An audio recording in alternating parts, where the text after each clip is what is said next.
growers, Dakine 420 Mad Scientist here. Today we're going to discuss the advantages of using a powdered fertilizer versus a liquid. You know, even though I'm a mad scientist, there are still a few things out in the world that just boggle my mind. Things like string theory, the origins of life, or why any grower would still be using a liquid fertilizer. Let's talk about just the economic advantages of a powder versus a liquid. First of all fertilizers start off as a powder. So why would you want to ship water?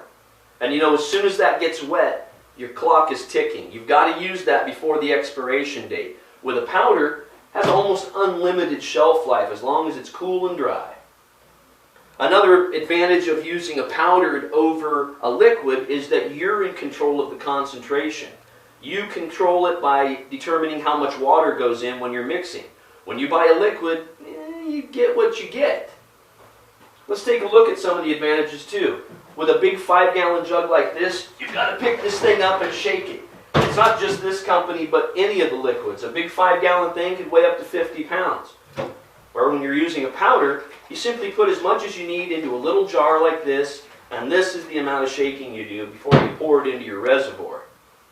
You know, some other things that could be advantageous with a powder is they aren't affected by extreme weather conditions, extreme heat or cold.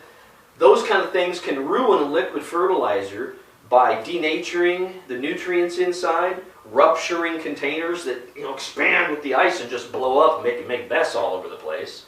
Plus something like this, if you've got 13 of these jugs on your shelf, it's probably going to start to tip and they're going to slide off onto the floor. Whereas 2 of these makes just as much nutrients as 1 of those.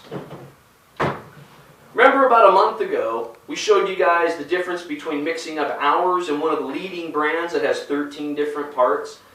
These have been sitting in the jars, the fish bowls, for almost a month now. I'd like to show you what's changed.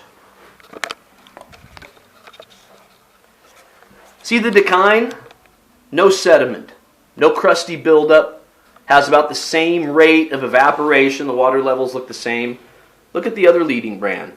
Bunch of crud down in there. Look from the top. That's nasty.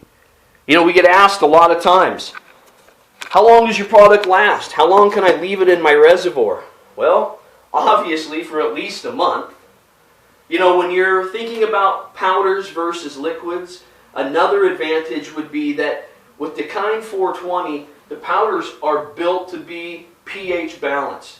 So when you're mixing your nutrients up, you should fall right into that 5.9 to 6.5 area where your plants are going to be healthy and happy.